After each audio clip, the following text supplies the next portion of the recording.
Hi everyone, welcome to Honey Drops Tarot. This is a special reading for the collective. Collective, thank you so much for being here. Thank you for all of your likes, shares, and subscribes. I truly appreciate it. Just a quick note, please do not fall for any scammers. I will never reach out to solicit for a private reading. I do offer private readings, and if you're interested in signing up for one of those or in making a donation, you can find that information in my Buy Me a Coffee link and my official Instagram, all listed in the About section of my YouTube page. And I thank you so much in advance. I am doing this reading to see what your shadow wants to tell you, what your shadow has to tell you. This reading is, I don't know, I was watching something on TV and it just made me think about how powerful our subconscious is and the unconscious. And if your shadow could say something to you that would be of use to you, how would that change you, change your life, make you the best version of yourself that you can possibly be? So that's what this reading is about. I'm going to be using 2 decks for your reading today.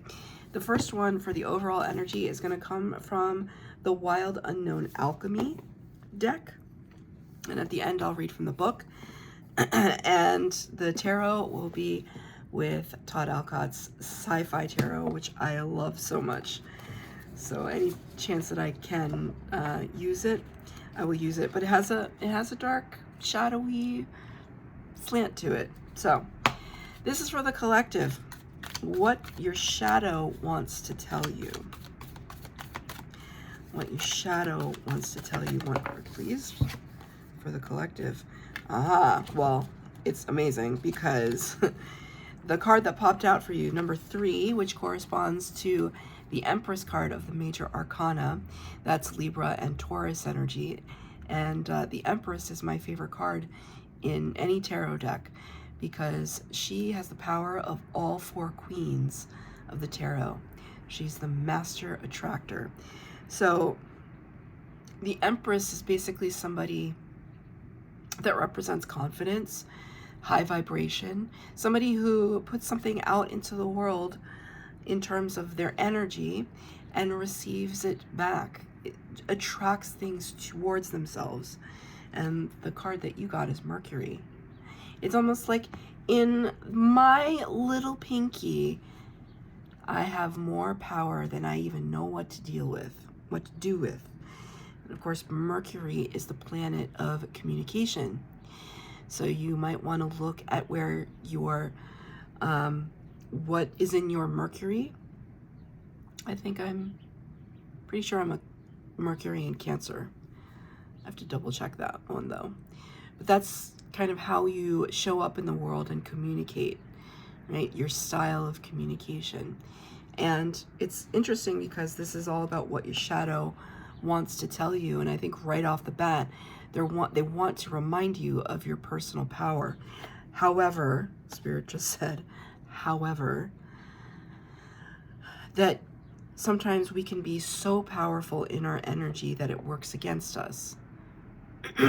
So if you're not careful with how you wield your power, it can kind of spiral out. And Spirit's giving me like train analogies, like jump the track, or going off the rails, going off the path. So it could have something to do with your life's blueprint, your life's path, that there is something that you have been attracted to in terms of a life goal, a life purpose, and something has been veering you off. It could be your fear of what it would mean to follow that path. I think that it has been expressed to you on more than one occasion in the form of having a conversation with somebody or you seeing signs and synchronicities, right? I think I've told this story before, but the whole reason I even started this channel, I always wanted to start the channel. I wanted to start the channel 2 years before I actually started it, but I was afraid. even though everything was pointing me in the direction of you need to share your gift with people. Everyone who I did share my gift with on a personal level, they all told me that. That's number one. But I didn't, because I was afraid. I was afraid of putting myself out there. I was afraid of like people saying that I wasn't any good. And then one day a coworker literally pulled me aside in our staff cafeteria, sat me down, and gave me some truths about myself, about my situation, and how essentially I was doing a disservice to myself and my path by not following it, by not laying the groundwork.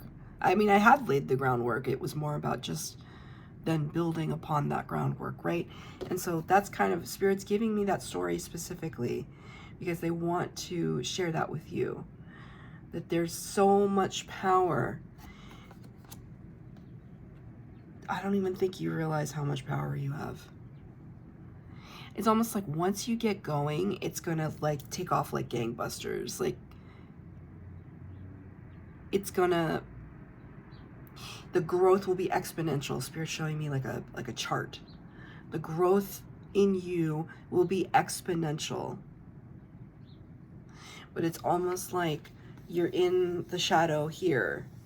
Like you can't see all the color yet. Okay, so I'm gonna pull 3 cards for the base spread, 3 cards for clarifier. Ooh. Okay. Sorry, 5 cards just flipped out, so I'm gonna, excuse me, 6 cards already flipped out. So I'm gonna take them all. Here they are. The first 2 cards, what is your deep fear? This is the shadow, remember? The shadow is where we hide all of our unconscious, subconscious fears and phobias and triggers. So the first 2 cards will be what is your deep fear? The second 2 cards, how can I overcome it? What can I do for myself? And the third set of cards, what can I learn from this? Or how can I learn from this? Okay, so the deep fear, Page of Wands, it's so it's so precisely what I was just telling you. Page of Wands is just taking that initial step towards doing something. What does it say here? A new day dawns on the planet of the spirit. A new day dawns on the planet of the spirit. Whoa.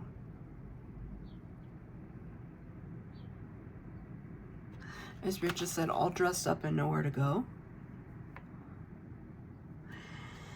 Page of Wands, all the pages in the tarot talk about beginner's mind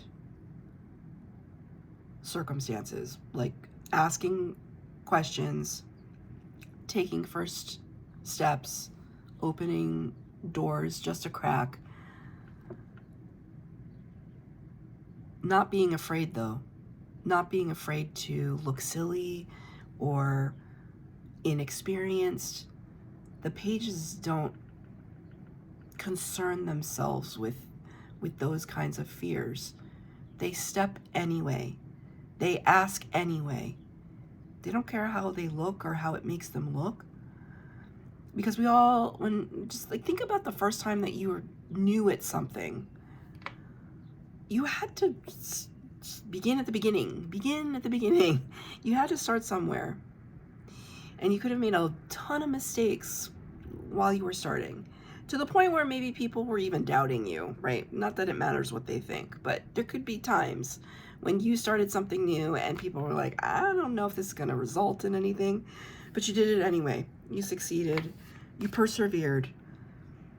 You accomplished something. There's so many times when we've been beginners. Like I recently just started, recently within the past 6 months, have started to learn German, like learn a new language. And I'm doing it on like one of the apps. And so I pay like a fee to use the app. but you can learn as many languages as you want. So I was like, okay, while I'm learning German, I'm going to continue what I was doing before, which was learning Spanish. And while we're at it, why don't I just throw some Arabic in there? Because why not? Why can't I? Because I'm just spending this time sitting on the subway, like waiting for my lunch to be ready. Just there's so many excuses we can make as to why we can't do something. But when we want to do something, when we put our mind towards doing something, then we make time for it. We find time for it, which is precisely what that work colleague told me that fateful day in the cafeteria about starting my YouTube channel. Like, I work a full-time job, and yet I film videos. I find time to do it. I make time to do it. I prioritize it. Right? So what is your deep fear? Does your shadow want to shed light on? The fact that you have the fear of starting something new and looking new while you're starting it. It's like you want to know all the answers already. So there could be a little bit of perfectionism in whomever I'm talking to. Perfectionism is not good. One, because perfectionism doesn't exist. There's nothing that could ever be truly, truly perfect. It will always elude us. Always. Even math, right? Math is like the perfect language, supposedly. They're discovering things in math all the time. All the time. But you have to start somewhere. And it could be just about one single avenue. It doesn't have to be everything in your life. It could be just that one thing that's been nagging at you, that you know you need to start and you haven't started it, and Spirit is saying your shadow is bringing this up for a reason. Clarifying that. 7 of Pentacles. It says the invasion took years of preparation, but all the planning paid off. Commander Exnar inspects his invasion fleet. And remember, this is the sci-fi tarot, so it's pretty funny. So the 7 of Pentacles is earth energy. Talks about what's happening in the real world, in the everyday world. The things that you and I can affect through our actions and our words. The 7 of Pentacles is a card of contemplation and assessment. We're looking over the seeds we have planted. Because often this card in other decks can be represented by seeds in the ground and sprouting a new plant, right? Wondering if all of this effort that I have made is worth it.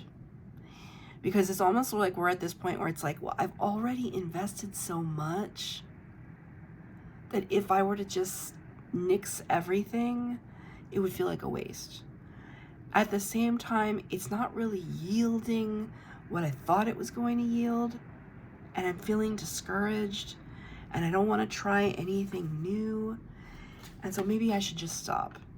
And so it's not saying you should stop or you should continue. It's just saying this is the point that you find yourself at right now. It's the contemplation, interrogation, inspection point.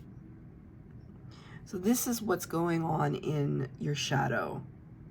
You're on this precipice, and I have a feeling that you're leaning towards something, like quitting something or giving up on something. And I don't know why, but Spirit is saying, do you want to give up 10 seconds before the miracle? It's all building all this. It's that nexus point that you haven't quite gotten to yet. Are you going to give up right before that golden thread kind of yields all of this reward? Hard to say, because you don't see it yet. But it's almost like there's a crisis of faith. Crisis of belief, Spirit just said. It's crisis of belief. Can I get a clarifier for the Page of Wands and the Seven of Pentacles? The deep fear for the collective. People that I am speaking to. Okay. All these cards flipped out, but one was flipped over, so that's the card I'm going to take. Yeah, look. Judgment. Number 20 in the Major Arcana. Come on. The last days of planet Omega. Yeah, like, are we going to stick it out or are we going to take off? The Judgment card, it's a powerful card because it also talks about resurrecting things from the past, from the dead. It's coming back around. The Spirit just said, it's coming back around. And that's the thing. Our true calling, things that we're meant to do, have probably shown up at earlier points in our life. So I'll just give you an example. I used to love drawing and coloring and arts and crafts, and I'm a very visual person. And I ended up going to college for art, for fine art. I didn't end up going into that field. And the way that it came back to me, all of that knowledge, because I studied critical theory in college and in grad school. And critical theory in art is looking at images and being and assessing not just things like composition, history of the piece, whatever. It's about bigger social issues. What does it represent in terms of society, in terms of the artists themselves? Are we talking about race? Are we talking about gender? Are we talking about economy? Are we talking about the art world itself? All these things that I spent so many years, right? I didn't go into that field. But when I started reading tarot, what did I end up doing? I'm reading imagery. Spirit placed me in positions where I could build and build and build upon that talent. I could have never predicted that that's how it would manifest itself, and yet it has. But since I was little, I always enjoyed visual arts. I was never any good at it. There were a couple pieces that I did that were okay. I am not a good artist. I prefer talking about art. That's where I really feel like I am in my wheelhouse. So that's just an example Spirit's giving me to give to you. What did you do when you were younger where you had a natural proclivity at that thing? And it doesn't have to be something that you do with your hands. It could be you were able to compress a lot of information. You were really good at dissecting things, concepts in science and math or in English, or like in, not necessarily English, but like in literature. Like there was something, because we all have it. There's some, maybe you were good with animals, like something. Maybe you were good at taking apart machinery and putting it back together. When we find that thread that has followed us somehow in the shadow, in the periphery of our lives, and we bring it to the fore, that's when magic starts. That's when the doors start opening, because it's almost like you were not on your path, and then boom, you got on the superhighway of what your life's purpose is. And because you got back on that superhighway, all the doors start opening for you. Yes, and this, I give this example, like, I'm not going to tell you that you can't be an astronaut. I'm not going to say that to you. Crazier things have happened with people, right? I mean, at this point, you don't need to be a part of a space agency to go to outer space, because you got billionaires doing it every day, right? With their weird interests, whatever. But like, if you have enough money, you could do anything, right? So I'm not going to tell you you can't be an astronaut, but if that's not necessarily your path, you might experience some challenges. With tenacity, you can do anything you want. You can do anything you want. But it might be the harder path than following something that you're just naturally good at and that you continue to refine. This is where the Judgment card comes in, because it's kind of like saying, am I going to answer the call of Spirit? How can you overcome these challenges? Got the Four of Pentacles, clarified by the Queen of Cups, Cancer energy. This card, Four of Pentacles, says they hoarded secrets. The question is, why? Four of Pentacles can talk about being very frugal, holding on tightly. It's almost like this is your manuscript. Maybe you wrote a play, a screenplay, a book, holding on tightly to it. Maybe it's a formula, an invention. There's this hesitation. So this is, how can I overcome it? It's a belief in yourself. It's self-care. It's showing yourself compassion and grace. Because it's almost like if you expose this, there's this sense that there might be criticism or ridicule. If I show the world what I made, they're all gonna laugh at me, or what have you. And the Queen of Cups says, no, if it speaks to your heart, if it resonates with your heart frequency, then the right people will find what it is that you've created and hold you up on their shoulders, Spirit just said. And hold you up on their shoulders.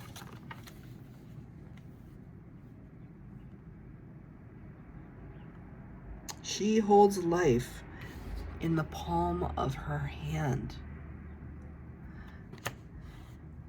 She holds life in the palm of it.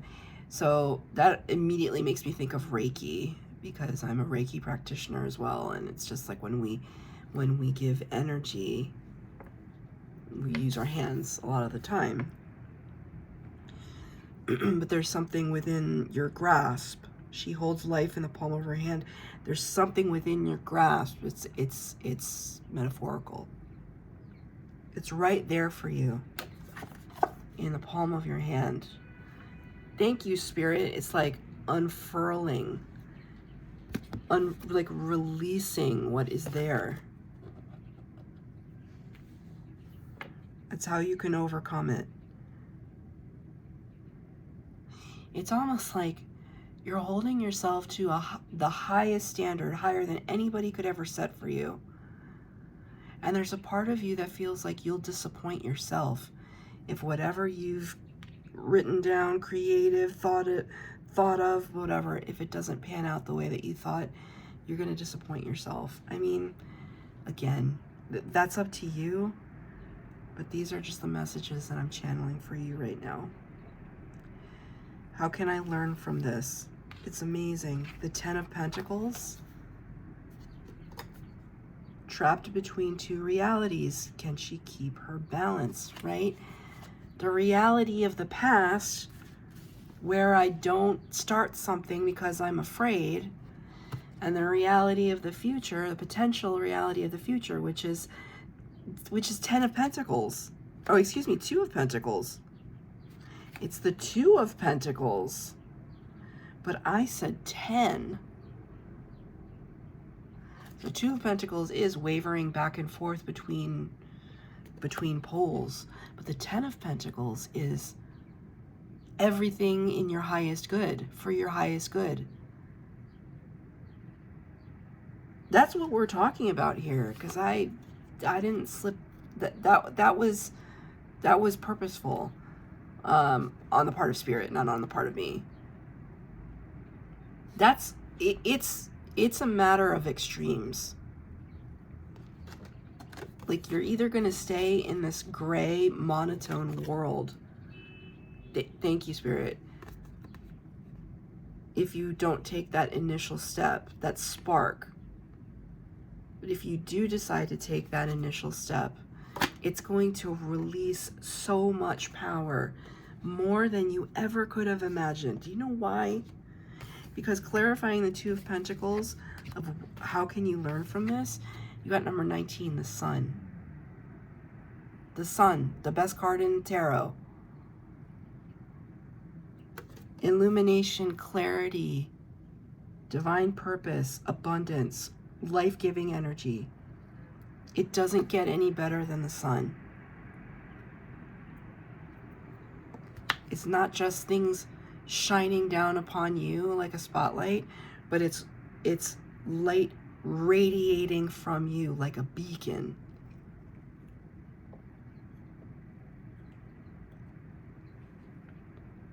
This is trapped between two realities. It's like, in the sense that you are having trouble starting something and having everything. And it's literally in the palm of your hand, or at your fingertips. That's how important I don't know what you're doing, but it's that crucial and that important for the world to see. And we are talking about things that will positively affect the world. Positively affect the world.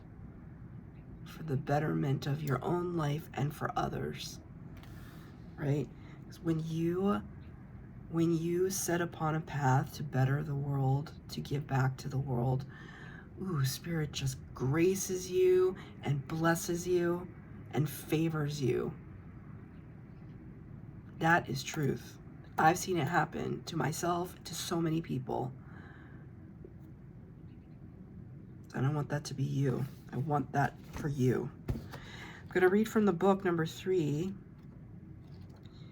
Mercury. Signals, messages, tricks.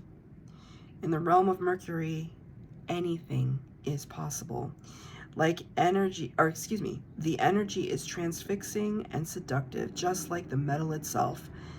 Since this planet rules commerce and communication, it's likely there are deals, contracts, and calls being exchanged that will spin you into a whirl of mercurial wonder. Don't rush big decisions or get caught in the mesmerizing energy. Rather, pay particular attention to the precise words that are being spoken and written. There may be a trick underway, maybe not. No one is sure yet, right? No one is sure yet. It is said that the energy of Mercury is found in the pinky finger and that its ally color is green. Enjoy your time in this emerald hall of mirrors. Just don't sign your name on the dotted line until what is liquid becomes solid, until clear words are expressed by an honest tongue. And the first thing that you can do to help yourself get whatever it is be honest with yourself about what you have not yet started, that you want to start. That's your reading, collective. I hope that it resonated. If it did, please like, share, subscribe, comment down below. Please hit the bell notification to be updated as to when I post new readings. Thank you.